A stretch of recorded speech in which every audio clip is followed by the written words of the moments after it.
Buenas noches, transmitiendo desde algún lugar de la ciudad, para la revista A Chinga Chinga. En este momento tenemos el gusto y el agrado de tener a Hermilo Gómez, más conocido como Milo, con su trayectoria artística de acuarelista, modelo, y últimamente está en la parte que es el raku.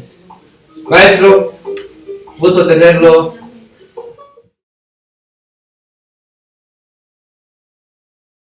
Bueno, pues desde bien chico, yo pienso que las gentes que nos dedicamos a las artes tenemos esa vocación desde nuestra primera infancia.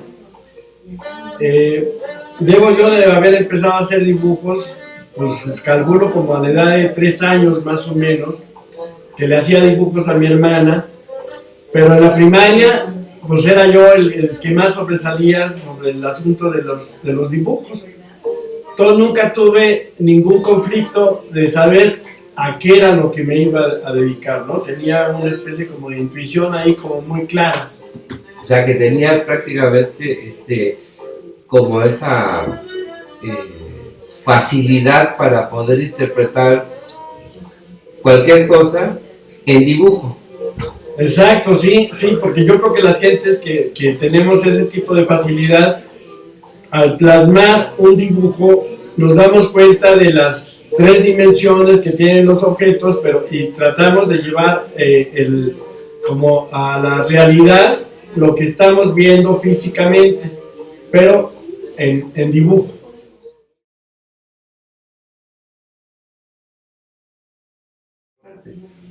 Pues fue de pura casualidad. Yo buscando un taller de grabado me topé con uno de cerámica, y pues me topé justamente con el volumen, ¿no? Porque todo lo que yo hacía era en plano y era buscar el volumen a través de las luces y de las sombras, pero plasmarlo en un objeto unidimensional, ¿no? O sea, plano. Y acá me topé con el volumen, que fue terriblemente bello porque en sí mismo está intrínseco las luces y las sombras, y que tú las tengas que dibujar, nada más fue encontrar el volumen, y eso nos lleva a las luces y a las sombras de una manera como más plástica desde mi punto de vista. Y el material del barro es muy dúctil, muy suavecito, muy fácil de manejar, y me terminé enamorando de la técnica del volumen.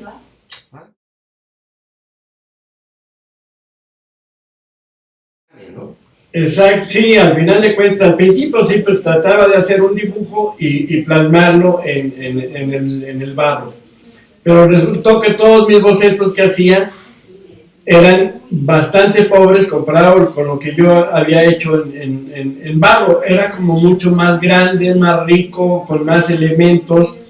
Entonces llegó un momento que dejé totalmente de dibujar, y pasé directamente a hacer la proyección de la figura en barro.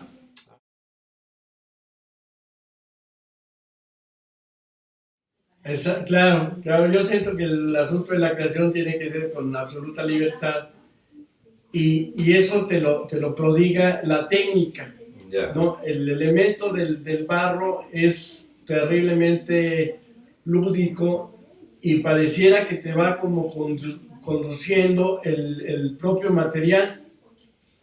Ahí el carralero, cuando se avienta el rollo del escrito ese que me hizo, pareciera que los ceramistas nos vamos envolviendo en un sentido como terriblemente místico, porque trabajamos con los 4 elementos, ¿no? El aire, el agua, la tierra y el fuego, pero yo siento que hay un acto de amor entre la madre tierra y el padre fuego, que entre los dos convierten en un objeto. En artes plásticas es como muy peyorativo decir que algo está precioso, y en cerámica todos los objetos son preciosos porque adquieren una característica diferente a la pintura, a lo que está plasmado sobre el papel o sobre el lienzo. El fuego hace una intervención directa sobre los esmaltes que pone sobre el barro, y entonces lo empreciosa esa, ¿no? De preciosismo. Pero es como, digamos, es casualidad lo que hace el esmalte con el fuego, no sabes qué va a salir.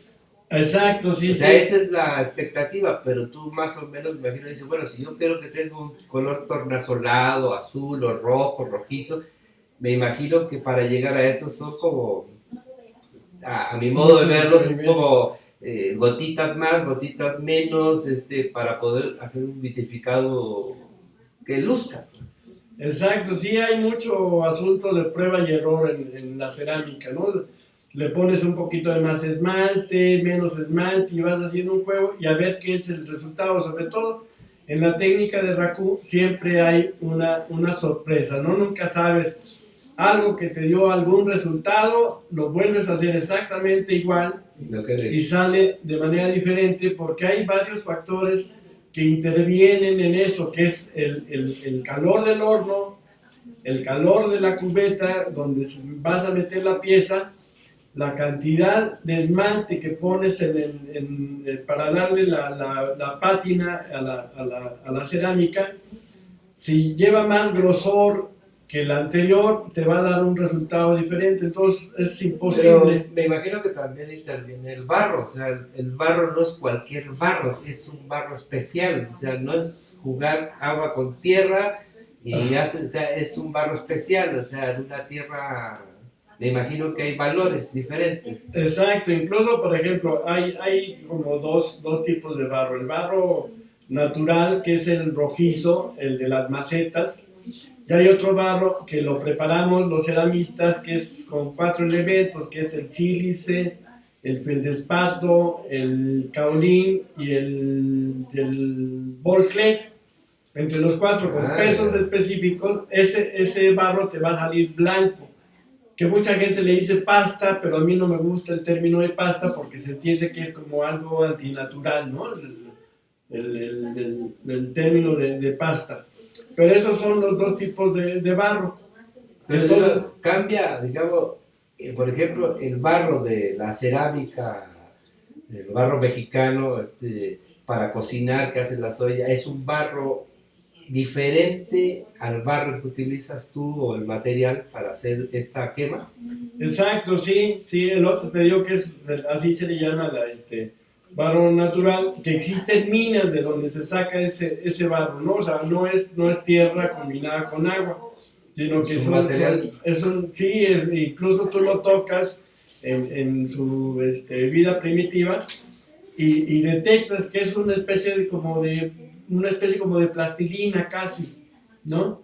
Pero al momento de que tú lo metes al horno te va a salir rojizo ese barro.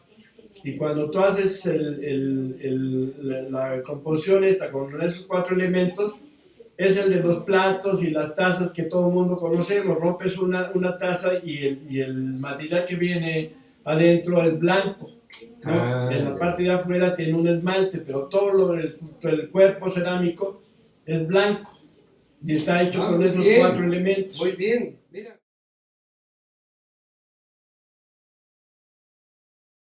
Yo creo que es el asunto del material. El material de alguna manera te va como conduciendo, no sé qué le pase a los demás ceramistas, pero al menos a mí, en la experiencia que tuve, me va como conduciendo el material. Al principio yo era como un poco más vanidoso y entonces siempre trataba como de imponerme al material, hasta que me di cuenta que el material me estaba como dominando, como si me estuviera yo sumergiendo en el barro, y me empezó como a comer y yo me dejé comer. Entonces me dejé como suavecito, incluso hice una pieza que le puse,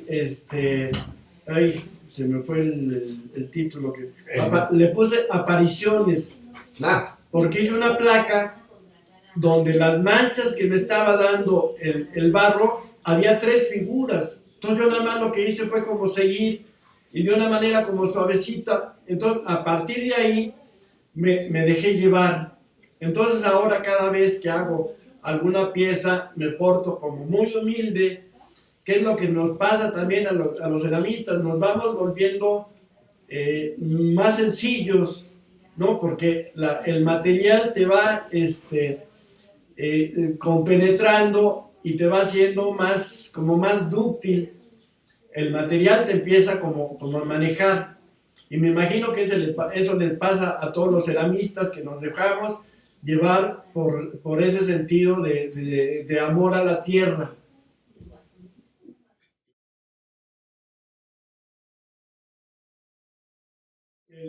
El asunto de la cerámica depende mucho de la quema que se haga. Existe la quema tradicional, que es quemar todas las cosas adentro del horno y no sacarlas hasta un día después que se hayan enfriado. Entonces ahí ya sacan las piezas y ves cómo quedó el esmalte tal o el pigmento tal. Pero en cerámica raku es el tipo de quema. Esa palabra nos viene de Japón, de un tipo que se llamaba Chojiro, que fue el que inventó o descubrió más bien esta técnica, y viene desde el siglo XVI, ¿no? Pero como es una técnica un poco complicada, que es sacar la pieza al rojo vivo de adentro del horno, depositarla en una cubeta que se incendie, y cuando ya está en su máximo esplendor el fuego, ahogas el fuego con un periódico húmedo y un lazo, ¿no? Lo amarras. Esto se hace para que se haga una reducción, se le llama en cerámica. Se va todo el oxígeno y queda el monóxido de carbono. Y este monóxido de carbono es el que nos va a transformar los esmaltes que estaban adentro, y que sucede de una manera que se hace por sí misma, sola. O sea, jamás nadie ha visto cómo se van transformando los esmaltes, porque si les pega el aire ya no se hace la reducción, ya se pierde ese acto mágico que se hace con el monóxido de carbono, ¿no?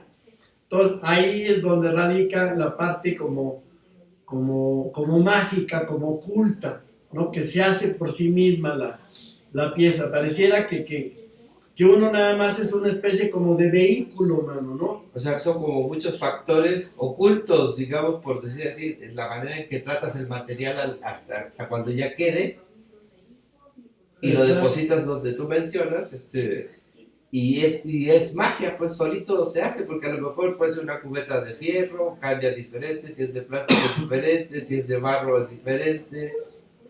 Exacto, sí, hay una serie de factores que intervienen en el proceso de la pieza.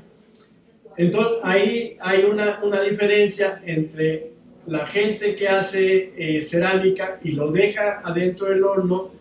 Va a ser una quema tradicional, que así es como lo hacen la mayoría de la gente, ¿no?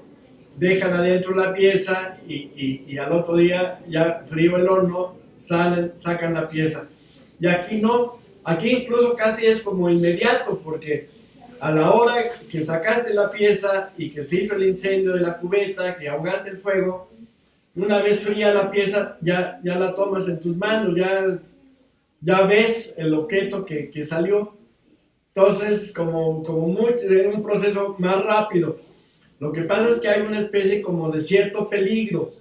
Al sacar la pieza, hay un choque térmico cuando sacas la pieza al rojo vivo y lo expones al aire, al ambiente. Ahí, por ejemplo, se abren los esmaltes. A veces se abre también el cuerpo cerámico y se puede romper la pieza, ¿no? Lo depositas en la cubeta, y una vez que abres la cubeta, pues puede venir la pieza rota. O entera. O entera, exactamente.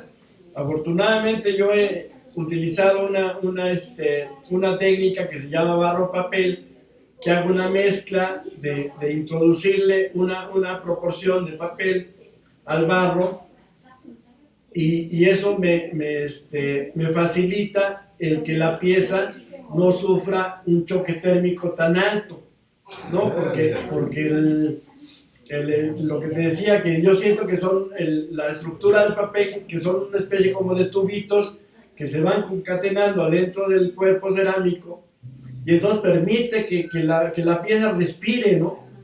Que no haya ese choque térmico tan fuerte. Entonces fueron dos técnicas que de alguna manera me proporcionaron una riqueza que me ayuda a que las piezas, poquísimas, se me rompan por la técnica esta del barro papel, ¿no?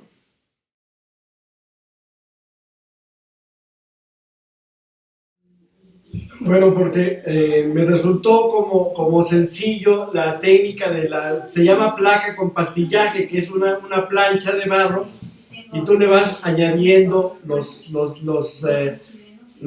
demás materiales y con eso vas construyendo la pieza. Entonces resulta, el barro tiene una consistencia de blando y a medida que se va secando se va poniendo como duro. Entonces el hecho de que esté sostenida sobre una madera, pues te permite ir construyendo de una manera como muy sencilla hacia arriba. Entonces ahí vas como haciendo las cosas de una manera como muy suave, muy sencilla, y tú vas encontrando ahí los pormenores de si te está gustando la pieza, cómo la vas como inventando. Te platicaba yo de cuando hago yo las figuras a un óvalo que va a ser la cara de un personaje, le aplico la nariz, que siento que es lo que nos distingue a los seres humanos. A partir de esa nariz se me resuelve todo lo demás, todo el demás concepto, porque me indica dónde van a estar los ojos, dónde va a estar la boca, dónde van a estar los bigotes, dónde va a estar la barba, y esa nariz le va a dar personalidad a ese personaje. Entonces es como buscar una nariz ancha, delgada, y eso me arma totalmente toda la pieza.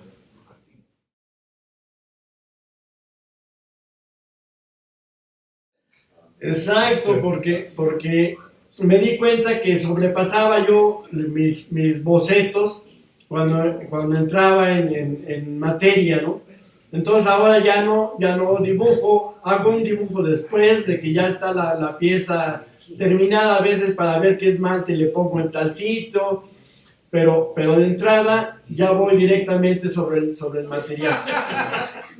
Pero bueno, queridos amigos, espero que hayan disfrutado esta plática con todo el gusto, el amor y el empeño, como dice Achinga, con razonamiento y con libertad de pensamiento. Para ustedes, la entrevista con Hermilo Gómez, más conocido como Milo, el ceramista plástico. Mucho gusto haber estado con nosotros.